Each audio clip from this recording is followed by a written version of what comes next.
Muy bien, muchachos, vamos a ver el día de hoy un poco más de características del ser humano. Son temas que vienen en su libro, ya de hecho son las últimas hojas de los últimos capítulos de su libro, en los cuales voy a ahondar un poquito más porque esto lo vamos a ver mucho más a fondo en ciencias de la salud. Por lo tanto, pues hay que aprovechar el tiempo. Vamos a hablar de lo que es el sexo. Recuerden que cuando yo estoy hablando del sexo, estoy teniendo un abordaje científico y biológico nada más. No estoy metiéndome este, en afinidades sexuales o en orientaciones sexuales. No, aquí es solamente biología. Eso ya sería un tema aparte. Dice que el sexo, según la biología, es un conjunto de peculiaridades que caracterizan a los individuos de una especie, dividiéndolos en masculinos y femeninos, y hacen posible una reproducción que se caracteriza por diversificación genética. Bueno, genéticamente los seres humanos solamente vamos a tener dos opciones, o ser hombre o ser mujer, hablando de biología. ¿Va? La reproducción sexual implica la combinación de células especializadas llamadas gametos para formar hijos que heredan el material genético y por lo tanto rasgos y naturaleza de ambos padres. Recuerden que nosotros somos la combinación del material genético de nuestro padre y de nuestra madre. La mitad de nuestras cadenas de ARN viene de nuestro padre y la otra mitad de nuestra madre. Eh, no toda, bueno, hasta ahora no se ha podido hacer un tipo de reproducción en el cual no se necesite de un esperma para que se pueda generar vida en los seres humanos. Sí ha habido intentos de hacerlo, pero no se ha logrado. Comento esto porque hay teorías, inclusive salen en internet, que dice que va a llegar un momento en el que las mujeres no van a necesitar a los hombres para poder tener pues hijos. Hasta ahorita eso no es posible. Ok. En algunos casos han evolucionado haciendo la asimetría de tal manera que hay dos tipos de gametos específicos por sexo, o heterogametos. Los gametos masculinos son pequeños, móviles, bla, bla, bla, bla. Ya sabemos cómo son el gameto masculino, que es el espermatozoide, y el gameto femenino, que es el ovario. Vamos a hablar primero del sexo biológico. Corresponde al sexo con el que se nació, determinado por cromosomas, genitales, hormonas y gónadas. Puede ser femenino, que corresponde a los cromosomas XX, con sus obviamente genitales, que son los ovarios, y una apariencia física a lo que corresponde a las mujeres. Y los masculinos, que es un cromosoma XY, pues, obviamente va a representarse por los gametos masculinos como los espermatozoides, los testículos, genitales masculinos, y el intersexual, que es una mezcla de cromosomas genitales o similares. Aquí sí que podemos hablar de una tercera especie, que es una especie intersexual. Antes se le mal llamaba hermafrodita, ahora ya no, ya llamarlo hermafrodita es inclusive hasta ofensivo. Se les llama intersexuales. ¿Qué quiere decir? Que el hombre, o bueno, que el ser humano que está teniendo una representación de sus gametos XXY o XYY, por decirlo de alguna manera, tiene una representación um, física de ambos, digamos, de ambos órganos reproductores, pero las características, bueno, ya digamos que el rollo psicológico y demás se va a inclinar siempre hacia algún lado, que va a ser el lado femenino o el lado masculino. Aparte de que los gametos siempre se va a reproducir uno de mejor manera, por decirlo de alguna manera. Es decir, un sistema se va a desarrollar un poco mejor que el otro. Desafortunadamente, estas personas son incapaces de reproducirse. ¿Por qué? Porque es como si mezclaras dos razas. Tal vez un mal ejemplo, pero para que me lo entiendan, podríamos decir que la cruza de un burro y un caballo nos va a dar una mula. Esa mula no tiene un sexo definido, por lo tanto, la mula no se puede reproducir. Es decir, no, una mula papá y una mula mamá no pueden tener una mula hija, porque es una especie totalmente diferente. Pasa similar con los seres humanos. Obviamente aquí son de la misma raza, son dos seres humanos, pero la persona que nace como intersexual no poder reproducirse. El sexo gonadal depende de la presencia o ausencia del cromosoma Y. Si le falta el cromosoma Y, desarrollará gónadas femeninas. Si está presente el cromosoma, desarrollará gónadas masculinas o testículos. Aquí la diferencia entre hombres y mujeres es que al hombre, en el momento de replicar el material cromosómico, le va a faltar esa pequeña cromátide para no formar las dos X. Es decir, aquí estamos viendo que en XX tenemos una mujer, perdón, y en XY tenemos un hombre. En realidad no es que sea XY, se le dice así para hacerlo de una manera más didáctica y más sencilla, sino que al hombre le va a hacer falta aquí una pequeña cromátide, la cual se podría representar como una X, pero en realidad se va a formar como una Y por la deleción de esa partecita. El sexo hormonal obviamente depende de las hormonas sexuales.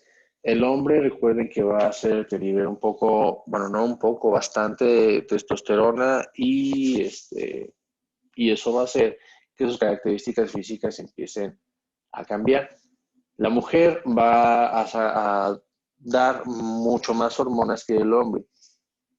Es decir, la mujer es como un conjugado de hormonas para empezar a activar, por decirlo de alguna manera, todas esas características físicas y sexuales que la hacen mujer, que es, por ejemplo, el poder engendrar una vida, el acto de la menstruación, la lactancia y demás. Para empezar, la mujer empieza a liberar dos hormonas muy importantes que son los estrógenos y la progesterona. Estas le van a ayudar a empezar a adquirir las características físicas de mujer. ¿Cuáles son esas características? Bueno, la voz un poco más aguda, la piel más tersa, el cabello un poco más brillante, se ensanchan las caderas, el busto empieza a crecer, la cintura se empieza a hacer más estrecha, las piernas empiezan a tomar un poco más de forma, por decirlo de alguna manera. Y bueno, esas son las características femeninas. A partir de ese momento ya viene la primera menstruación. En la primera menstruación también se van a activar otras hormonas como lo que es la folículo estimulante y la luteinizante. Esas hormonas van a ser las activadoras o las encargadas de que el óvulo se desprenda del ovario y empiece a tener ya su ciclo ovárico o su ciclo hormonal cada 28 días o cada que lo llegue a tener. Recuerden que hay mujeres que son muy irregulares, lo cual no está mal, simplemente su sistema así es. Si es una irregularidad muy importante, digamos, son 2 o 3 meses en los que la mujer no tiene una regla, pues sí valdría la pena revisarse, que vaya con un ginecólogo para que revise el estado de sus ovarios. Muy probablemente estamos hablando de algún quiste ovárico, lo cual no es malo, hay tratamientos para eso y no pasa absolutamente nada. Pero bueno, las mujeres sí son como que una carga mucho más importante de hormonas, es una activación muy importante. Por eso es que la mujer tiene tantos cambios también de humor pues, en su proceso de menstruación, por toda la liberación de hormonas. El sexo fenotípico empieza a desarrollarse en la vida embrionaria.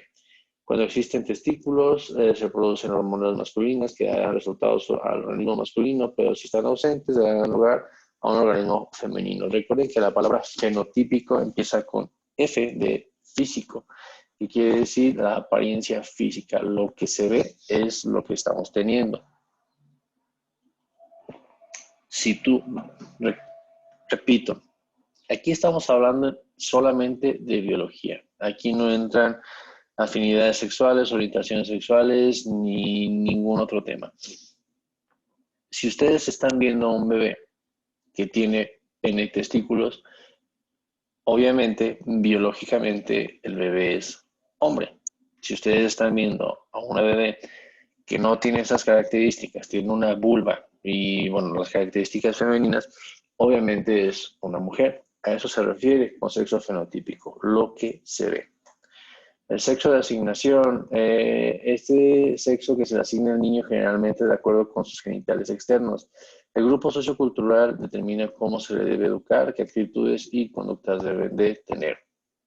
Por igual, al ver el sexo fenotípico, tú estás viendo que es un hombre, la sociedad va a dictar ciertas conductas que debe de adoptar un hombre.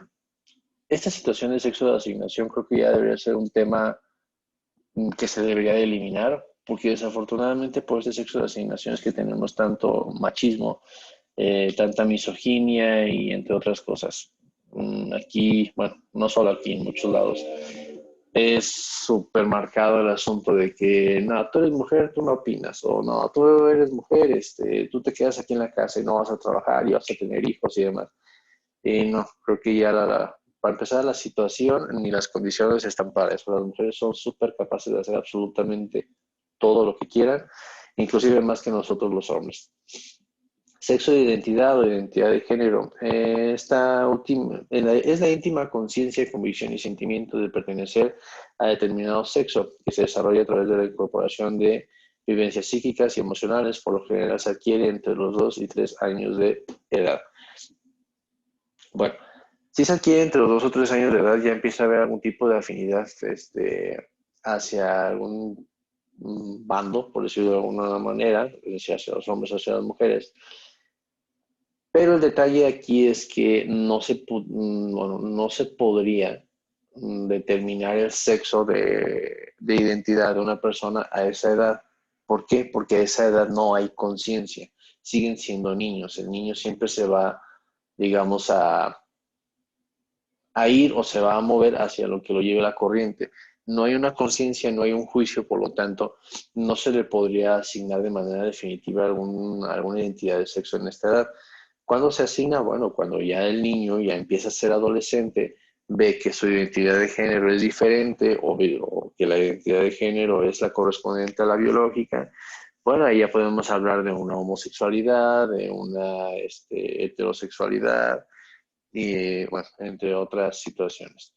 Ya recuerden que ya no nada más hay tres. Antes, cuando yo estudiaba, era homosexualidad, heterosexualidad y probablemente bisexualidad. Ahora ya hay una infinidad de números que, bueno, creo que sin ser redundantes, siguen cayendo en esas tres mismas. Pero eso es la identidad de género, es una conciencia íntima, es decir, la persona es la que elige ya esa situación. Nos brincamos hasta...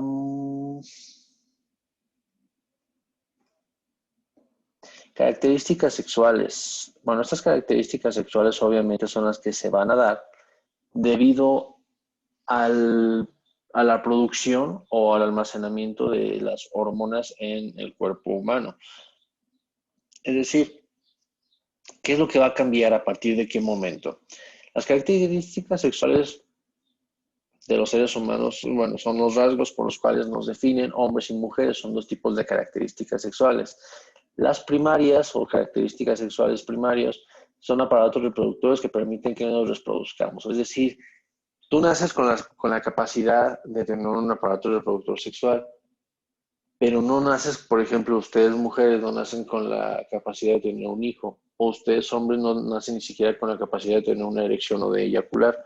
Esto va a venir con el tiempo, esto va a pasar aproximadamente entre la pubertad y la adolescencia, cuando ya empecemos a tener todas estas características o todas estas funciones. Para explicarme un poquito, la mujer a partir de la menarca, que es la primera menstruación, ya es cuando está teniendo toda la liberación de hormonas y ya es, por decirlo de alguna manera, capaz de engendrar vida. Antes no. ¿Por qué? Porque no hay un óvulo que se esté liberando. Al igual el hombre, a partir de que tiene su primera eyaculación, es cuando ya hablamos de que tiene la capacidad de poder tener vida o de engendrar vida. Antes no. Antes digamos que no hay gran diferencia entre hombres y mujeres. Características sexuales primarias, bueno, y las características sexuales secundarias son otros rasgos que nos definen. Por ejemplo, en los hombres sería la barba, a algunos, ya ahorita hay muy poca gente que tiene tanta testosterona como para que pues le pueda salir barba. La musculatura del hombre, por muy delgado que sea, va a tener una característica diferente en cuanto a la musculatura. La espalda siempre va a ser más ancha, el pecho se va a engrosar un poco, las piernas y la cadera se va a hacer un poco más estrecha. A diferencia de la mujer en la parte superior va a ser un poco más estrecha y en la parte inferior va a ser un poco más voluptuosa o voluminosa, por decirlo de alguna manera. Un poco más de pierna, un poco más de cadera, un poco más de pompa y empieza a crecer también las glándulas mamarias. En fin, todas estas características sexuales vienen o son provocadas por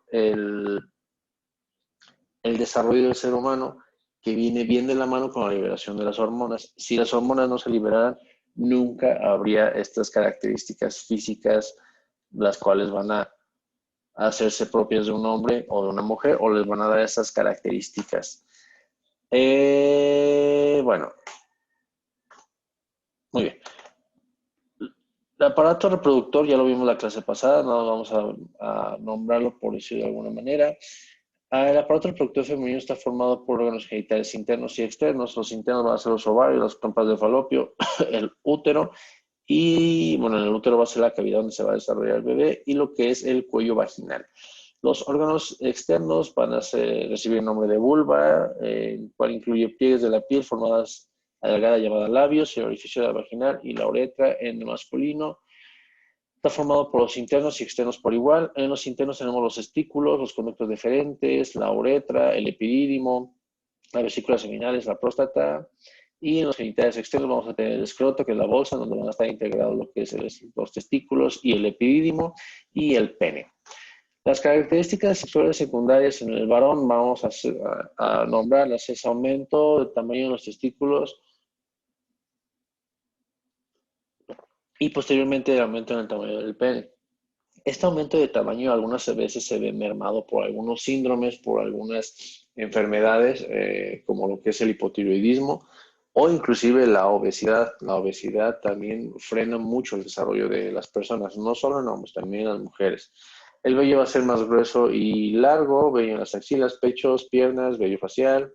La nuez del cuello más desarrollada, aquí mal nombrada nuez del cuello, es el cartílago cricoides, es exactamente el que está aquí, lo que llaman la manzana de Adán. El cartílago cricoides es el que se ensancha y bueno, en algunos hombres es muy notorio, en algunos hombres no lo es. Incremento de la estatura muy rápida, conocido como el estirón. Acuérdense que ustedes tienen compañeritos que en tercero de secundaria eran unos minions y ahorita ya son unos monstruitos, ya están muy altos. Incremento de peso, gran masa muscular, por lo tanto, el aumento de fuerza. Empieza el acné y el olor corporal. Es lo que la gente le llama el humor. Cuando dicen es que el humor de esa persona es muy fuerte, que quiere decir el olor que desprende es muy fuerte. Eso no es malo ni bueno, simple y sencillamente son características propias de la persona. ¿Cómo puedes vencer estos olores? Con una buena higiene, con cambiándote de ropa, con cada que tengas que cambiar, desodorantes, en fin, mil cosas. Y también lo que influye mucho es la dieta. Si tu dieta es a base de refrescos, panecitos y madre media, obviamente vas a tener un olor terrible. ¿Por qué? Porque todo el producto de desecho del metabolismo de todas de esos alimentos, lo único que va a provocar es que tengas muy mal olor. Muy diferente a si tienes una dieta balanceada, si tienes una dieta un poco más, um, por decirlo de alguna manera, combinas bien tu alimentación, le metes vegetales, le metes alimentos más limpios y demás, tu olor corporal inclusive va a ser imperceptible. Otra característica, tórax y hombros anchos, las primeras eyaculaciones, índice de cintura cadera menor que la mujer y cambios en la voz. El incremento de la laringe se incrementa lo que es el cartílago cricoides, por lo tanto la laringe se hace mucho más amplia. En el inter del cambio de la voz, los niños van a empezar a tener, bueno, van a ser muy gallentos, por decirlo de alguna manera, ya van a tener muchos gallos. Y bueno, va a pasar de ser una voz muy aguda a una voz grave. En la mujer es muy notorio el cambio. Bueno, si son observadores. En el hombre es muy notorio porque crecen demasiado, se ponen muy altos, pero en la mujer físicamente es muy notorio, es cuando se ponen más bonitas las niñas. Los senos empiezan a desarrollarse, comienzan como un bulto conocido como el botón mamario, y posteriormente aparecerán los cambios en el pezón y la aureola, y por último las mamas se acaban igualando. Algunas veces que hay un crecimiento asimétrico, una crece un poco más que la otra, pero al final van a crecer, digamos, de manera casi simétrica. Recuerden que en el cuerpo humano es muy complicado que haya algo simétrico. Entonces va a acercarse a la simetría. Va a haber un incremento de peso, pero en las mujeres va a ser por el que empiezan a acumular grasa en las caderas y muslos. En el crecimiento, su pico máximo de velocidad de crecimiento es menor que en los varones y suele ser el inicio de la pubertad. A partir de aquí, la velocidad de crecimiento disminuye, pero todavía continuará creciendo durante uno o dos o más años. Es decir, la mujer lo que creció hasta los 17, 18 años, hasta ahí va a crecer. Ya no va a haber un estirón. En el hombre sí hay un estirón aproximadamente a los 22 e inclusive hay un repunte de la testosterona como hasta los 30 años. Entonces el hombre puede llegar a crecer como hasta los 22, 25 años. En la mujer, no. La mujer lo que crece hasta los 17 es lo que creció y se acabó. Acné y olor corporal, también en las mujeres empieza este asunto, menor vello que en los hombres, obviamente, aunque en algunas mujeres no, pero eso puede llegar a ser como una alarma, te puede estar avisando de que algo puede estar pasando en tus ovarios. Hay mujeres, o bueno, he visto que las mujeres cuando llegan a tener algún tipo de problemas de quistes ováricos, empiezan a desarrollar vello facial. Entonces, no es que la mujer sea muy velluda, no, simple y sencillamente a nivel ovárico, a nivel hormonal, está teniendo un problema. ¿Qué hay que hacer? Hay que revisarse, que le hagan un ecograma y ahí se va a ver qué está pasando. Si no es por ahí el asunto, habrá que tomar algún tratamiento pertinente, si es que lo quisiera. Si la mujer no lo quiere, no debe tomarlo. A una primera menstruación o menarca, así se le llama a la primera menstruación, que es aproximadamente entre los 10 a los 14 años. Hay niñas que desde antes ya están teniendo esta situación y hay niñas que un poco después, casi hasta los 15, 16 años. No pasa absolutamente nada. Digamos que no es una regla que la regla llegue a una edad en especial. La respuesta sexual, esto lo vamos a ver después. Métodos anticonceptivos y demás. La lactancia, vamos a ver el tema de la lactancia.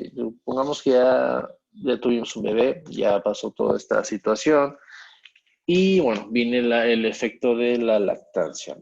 En la lactancia puedes usar un método como método anticonceptivo.